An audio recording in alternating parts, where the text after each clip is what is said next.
So earlier we mentioned we have some guests here, but before we get to the astronauts, someone who was very vital to our program, and they actually drove here.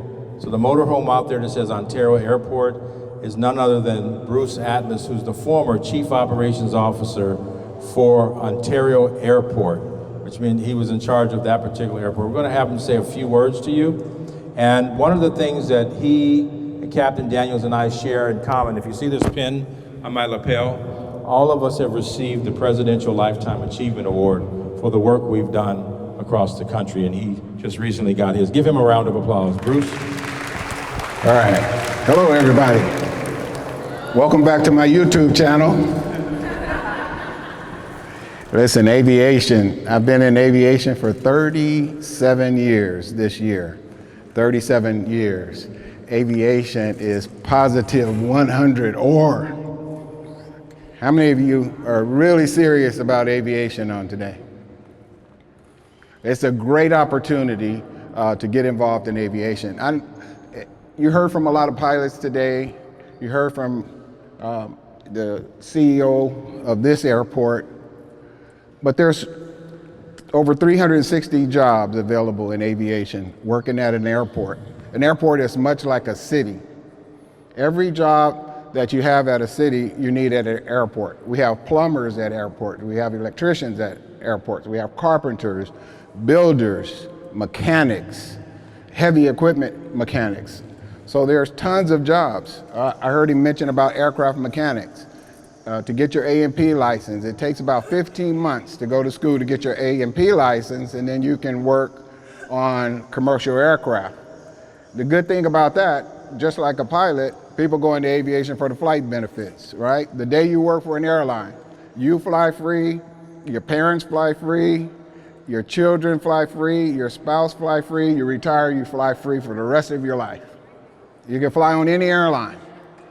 I'm leaving next month to go to Europe. We'll leave Europe and head over to Switzerland. I think Captain Daniels is, where are you headed, sir?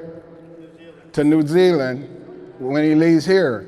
And so there's plenty of opportunity for you to see the world, learn about different cultures, different languages, try different food. There's so much that you can do and so many benefits in aviation. I started out on the manufacturing side of aviation. I worked for McDonnell Douglas. I worked on the C-17 project for the Air Force. And I went from the manufacturing side to the commercial side. I retired from Southwest Airlines after 20 years. And then I was selected for the Chief Operating Officer at Ontario International Airport in California.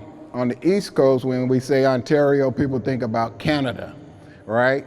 But that vehicle came from California, Ontario, California, on the West Coast, right?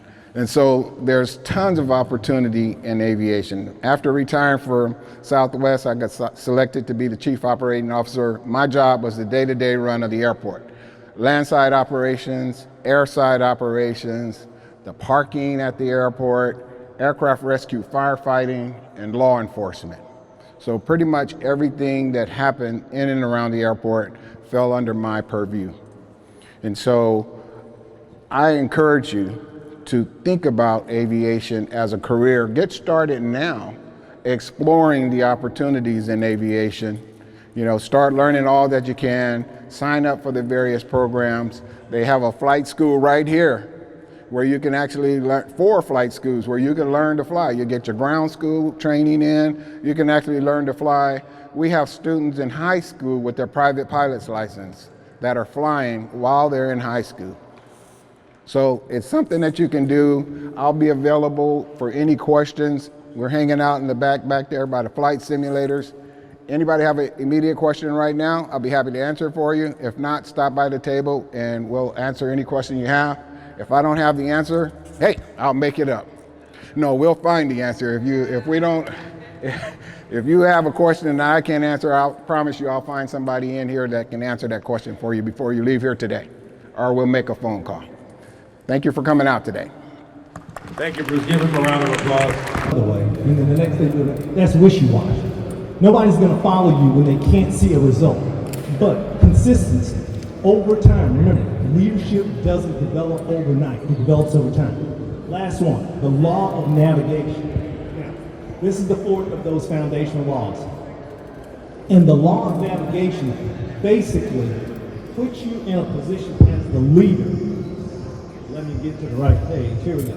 Anyone can steer the ship, but it takes a leader to chart the course. Oh, wow. Okay, so here we go. So the one thing about a leader is always about planning, preparation, and vision. If you can't plan your own life, how do you think someone else is going to follow you? If you don't have preparation every day, if you're not ready to do what you need to do, why would somebody follow you? If you don't have a vision for where you want to go, you guys are here because you want to be in the aerospace or the aviation arena. You've got to have a vision for what that looks like at the end of the day. I'm going to be a pilot. I'm going to be an astronaut. I'm going to be a ground mechanic. Whatever it is, and then you need to be able to follow that vision with a plan and a course. And when you chart that course, there'll be people around you going, hey, I like that. That's how I ended up in law enforcement. My best friend was a criminal justice major. I was a business computer information systems major. My junior year in college, I did an internship, and I hated it. I was going to make a whole bunch of money, but what I learned was I'm a people person. And because I'm a people person, when you work with computers, they're very impersonal. So I needed to be in contact with people. So 41 years later in law enforcement, and guess what? I had 41 years of being in contact with people all day long. All right, last thing, let's get through. So you've learned, I'm going to recap this, you've learned the law of the lid, right? How well you lead determines how well you succeed. In short, leadership ability sets your potential. Number two, the law of influence. Leadership is influence, nothing more, nothing less. And remember that leadership is earned through trust. The law of process. Leadership is built over time, not overnight. So remember this, right? One day at a time, because that's all you get. The last one, the law of navigation.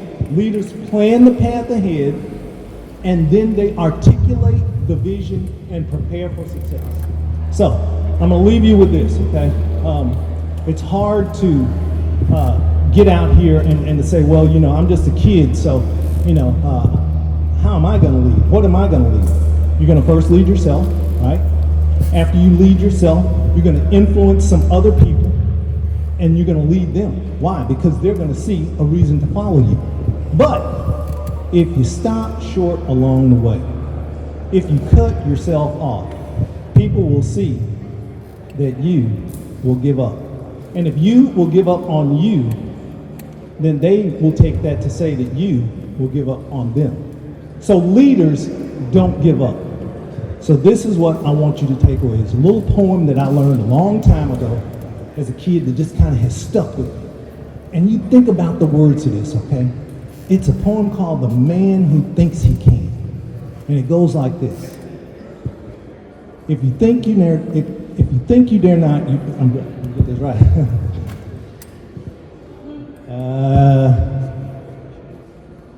Hang on a second. This is one of those senior moments for me. So, all right, here we go. If you think you're beaten, you are. If you think you dare not, you don't. If you like to win but think you can't, it's almost a cinch you won't. If you think you're outclassed, you are. You've got to think high to rise. You've got to be sure of yourself before you can ever win the prize.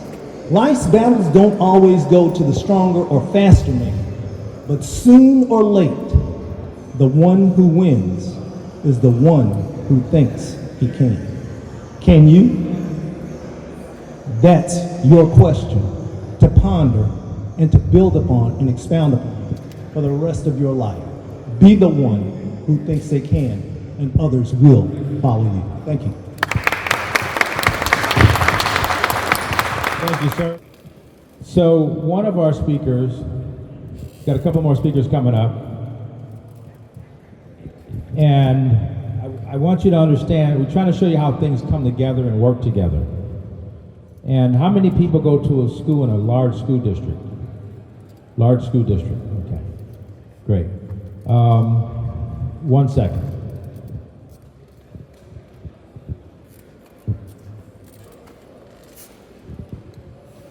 So I'm going to call up Alka Petrea from the Council of Greater City Schools. And let me just say, and I'll have her tell you more about it, but a lot of the things that they bring down to the school level is supported by a national organization. I believe school districts of 50,000 plus, right?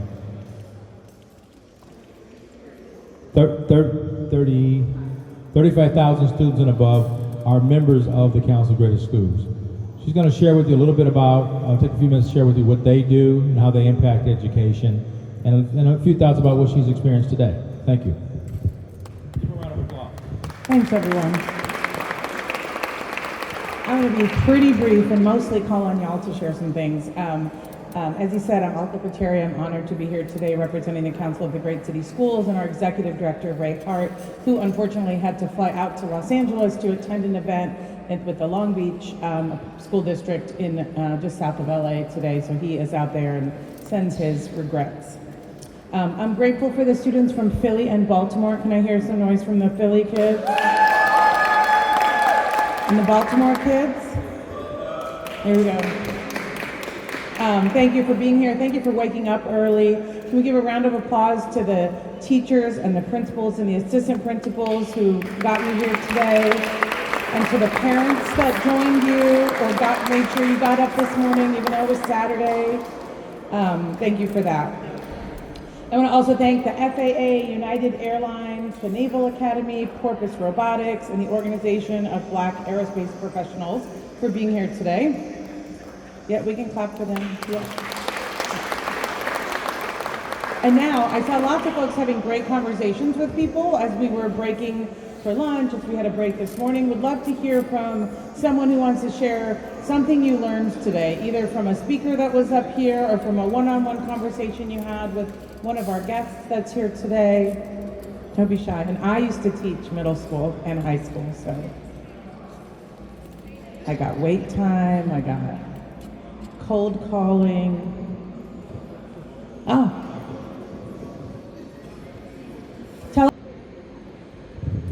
Thank you.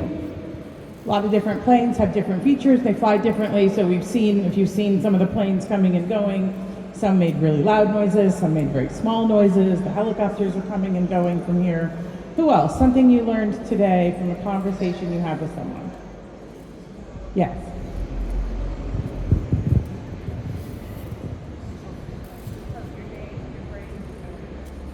I'm Ariel. I'm in 5th grade, and I learned that different ways how I can get 25% higher with the test. Which test? Anybody? Test prep. Love it. Okay, I love that. Who else? Okay. Yes. I'm Jaden Yates, and I'm in 6th grade. Something I learned today was like if you work as a pilot, your family, spouse, children, stuff like that, they get to fly free. Yeah. There you go. Job incentives. If you're a pilot, you fly free, your family flies free. It's good work. My name is Aiden Gilliam. I'm in 6th grade, and today I learned that you need to be a pilot for 20 years to retire. 20 years to retire. All right. Again, I want to thank you all for coming out today. I want to thank particularly the teachers and parents and principals and assistant principals that made it possible. I want to thank Captain Daniels, the Shades of Blue organization. We look forward to many more events like this, and reach out if you have any questions. Thanks for being here.